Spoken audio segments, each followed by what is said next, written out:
Hi friends, ഞാൻ doctor ജിൽസ Paul. Alice ആയുർവേദയിലേക്ക് ഏവർക്കും സ്വാഗതം. ഇന്ന് നിരവധി പേരെ അലട്ടുന്ന ഒരു പ്രധാന പ്രശ്നമാണ് താരൻ.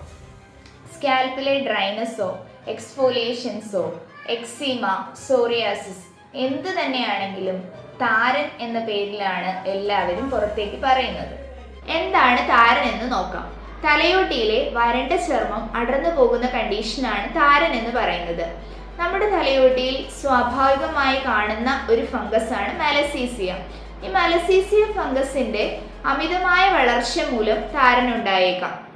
എങ്ങനെയാണെന്നല്ലേ, നമ്മുടെ മലസീസിയ ഫംഗസ് തലയോട്ടിയിലെ സെബേഷ്യസ് ഗ്ലാൻഡ് ഉൽപ്പാദിപ്പിക്കപ്പെടുന്ന സെബം കഴിച്ചിട്ടാണ് വളരുന്നത്.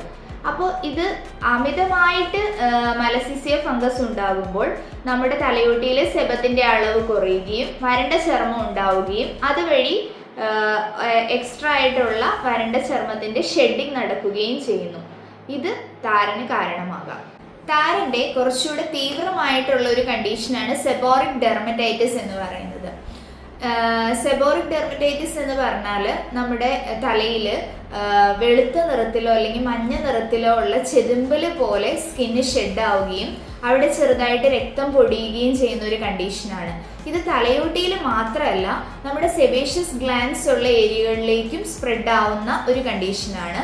നമ്മുടെ പുരുകത്തില്, അതുപോലെ ചെവിയില്, upper chest region, upper back region ഇങ്ങോട്ടേക്കൊക്കെ സ്പ്രെഡ് ആവാം.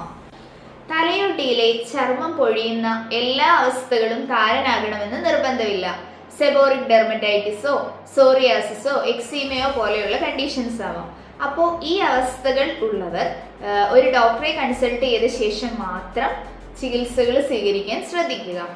ആയുർവേദത്തിലും ഈ അവസ്ഥകൾക്ക് ഫലപ്രദമായ ചികിത്സകൾ ലഭ്യമാണ്. അപ്പോൾ മറ്റൊരു വിഷയവുമായി അടുത്ത വീഡിയോയിൽ കാണാം. Thank you so much and keep watching our channel.